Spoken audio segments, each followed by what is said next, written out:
हाँ जी मेरी जनता, क्या हाल चाल है। सब बढ़िया। दोस्त, सोचना शुरू कर रहे हो कि नहीं? अगर सोचना शुरू नहीं कर रहे हो दोस्त, तो फिर काम कैसे चलेगा मेरे भाई? काम करोगे कैसे? मैं ईशान धामी बात कर रहा हूं और आप लोग देख रहे हैं रियलिटी अनकट। आज का टॉपिक है लाइफ कोचिंग इंडस्ट्री के बारे में। Life coaching is the new generation scam. मैंने पहले मोटिवेशनल स्पीकर्स के बारे में बताया था जब ये चैनल माय थॉट्स हुआ करता था, लेकिन आज मैं उसी चीज को थोड़ा अलग तरीके से आपको बताने की कोशिश करूंगा। एक प्रोफेशन पिछले कई सालों से बहुत चर्चा में आप लोग देख रहे होंगे,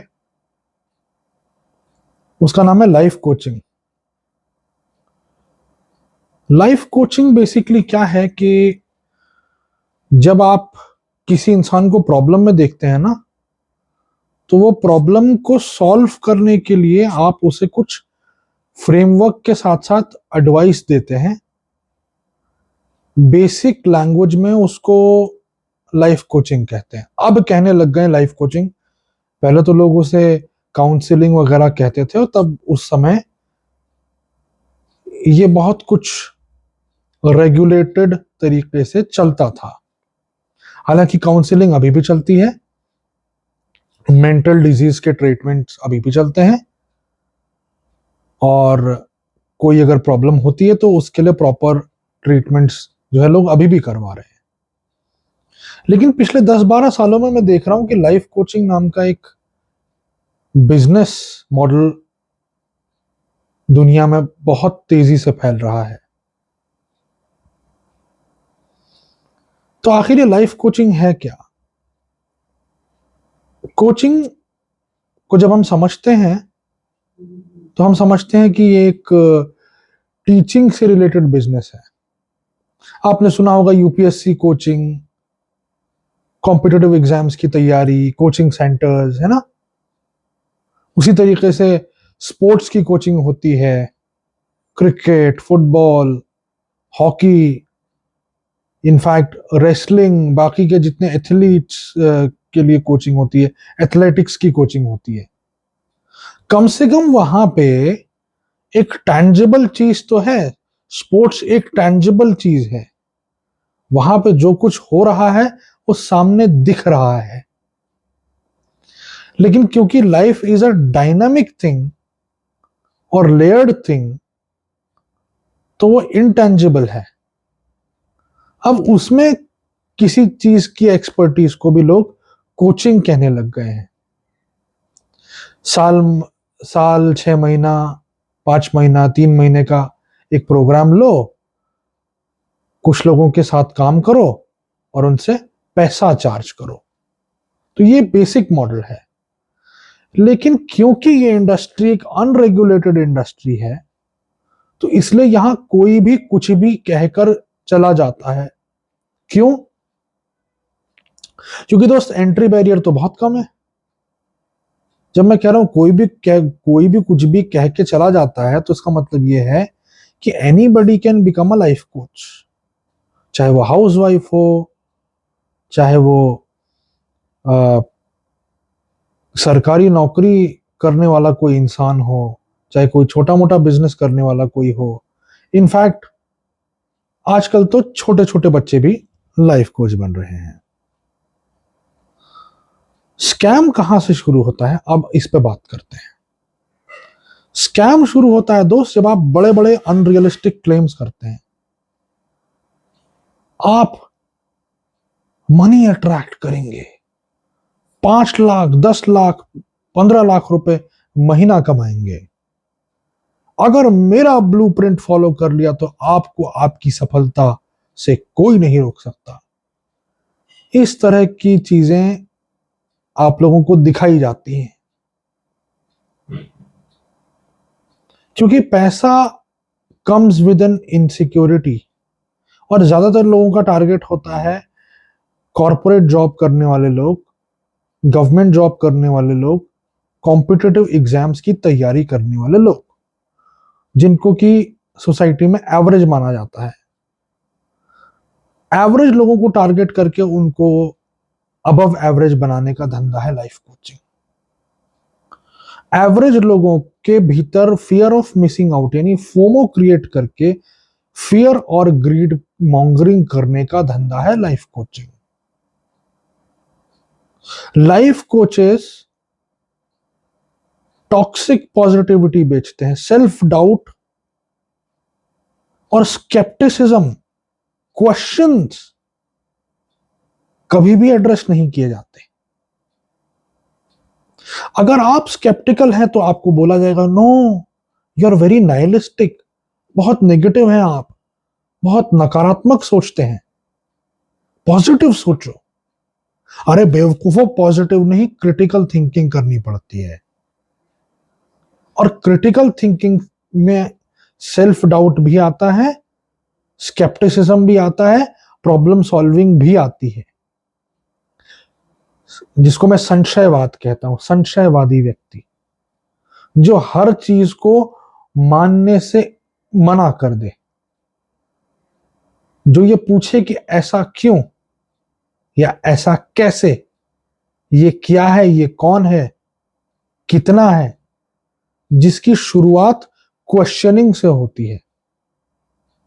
लेकिन लाइफ कोचेस आपको कहते हैं लीप ऑफ फेथ, बिलीव करना सीखो, विश्वास जगाओ। मैं कहता हूं विश्वास या बिलीफ बिना एक्सपीरियंस के नहीं पॉसिबल है।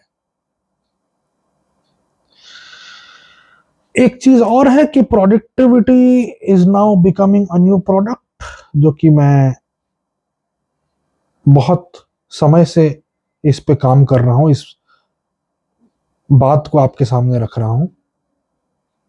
हालांकि इस बात को मैं पहली बार रख रहा हूं आपके सामने कि productivity is now becoming a new product, लेकिन ये एक सच्चाई है दोस्त।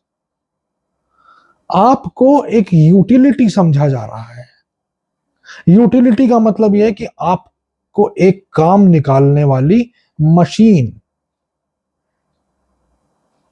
मशीन से काम निकलवा लिया जाता है, उसके बाद मशीन किस हाल में है हमें कोई फर्क नहीं पड़ता। फॉर एग्जाम्पल, एक कंप्यूटर जब तक काम कर रहा है तब तक हम उस कंप्यूटर से काम लेते रहते हैं, लेकिन जब वो कंप्यूटर खराब हो जाता है और जब ये पॉसिबिलिटी पूरी तरह खत्म हो जाती है कि वो कंप्यूटर कभी सही नहीं होगा, तो हम उस कंप्यूटर को फेंक देते हैं। उसी तरीके से ये लोग आपको ये सिखाते हैं कि आप यूटिलिटी हैं, और इससे एक बहुत खतरनाक चीज पैदा होती है, यूटिलिटेरियनिज्म। यूटिलिटेरियनिज्म इसी यूटिलिटी बनाने का सबसे बड़ा और एक्सट्रीम लेवल का काम है।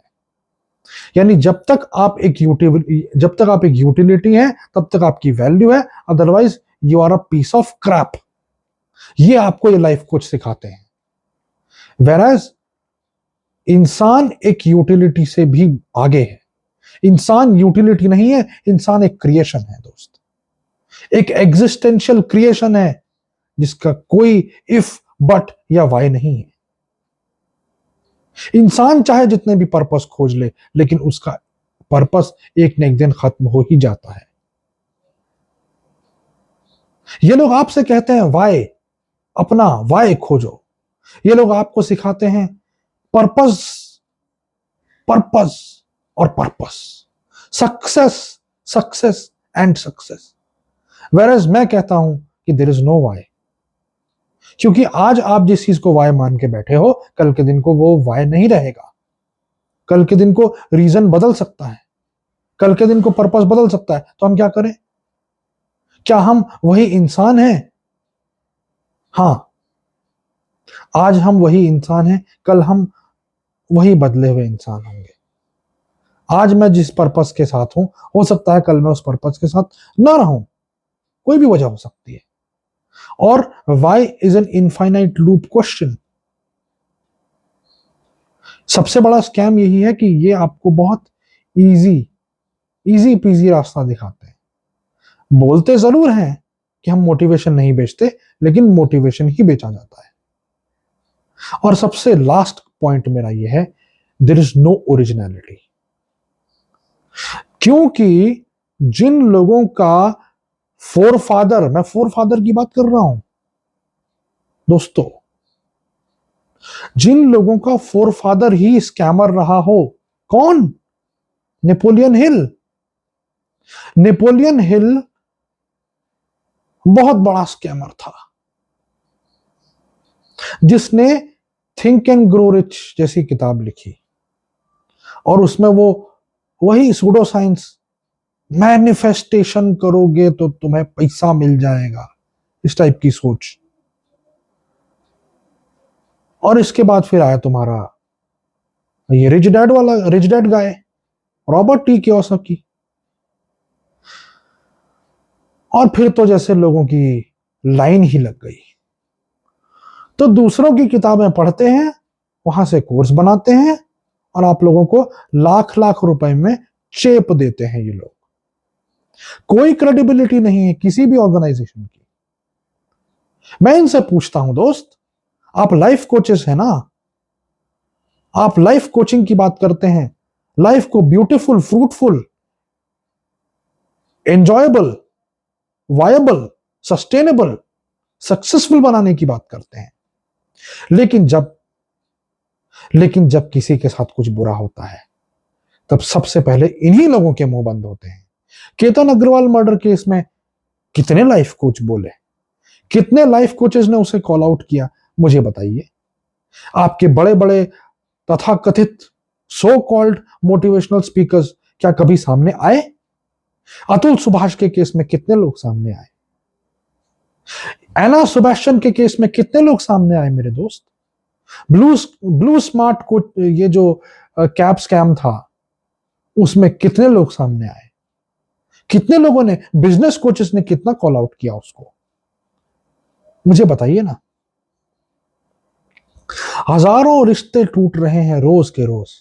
क्या किसी रिलेशनशिप कोचेस के मुंह से आपने सुना कि ये क्यों हो रहा है? क्या किसी ने डिकोड किया? नहीं किया। आम जनता, क्राइम रिपोर्टर्स, यूट्यूबर्स डिकोड कर रहे हैं, लेकिन लाइफ कोचेस शांत बैठे हैं। क्यों? क्योंकि अगर वो दोनों साइड से गेम नहीं खेलेंगे, अगर वो ऑथेंटिक हो जाएंगे, तो उनका असली चेहरा सामने आएगा। ये लोग आपको सिखाते हैं मैग्नेटिक बनो, लेकिन खुद ऑथेंटिक नहीं है, खुद झूठ बोलते हैं, खुद पॉजिटिविटी के नाम पे टॉक्सिक पॉजिटिविटी बेचते हैं, और ऐसा दिखाते हैं कि लाइफ बहुत इजी है, लेकिन लाइफ इज नॉट इजी मेरे दोस्त। Life is very layered. और इसीलिए मैं कहता हूं, लाइफ कोचेस के चक्कर में मत पड़ना कभी भी। बहुत बड़ा स्कैम है, और पूरी की पूरी सेल्फ हेल्प इंडस्ट्री एक बहुत बड़े स्कैम नेटवर्क का हिस्सा है। अगर आपको वीडियोस पसंद आ रहे हैं तो चैनल को टाइप कीजिए, लाइक कीजिए, शेयर कीजिए। अगला वीडियो किस पे चाहते हैं जरूर बताइए। Thank you.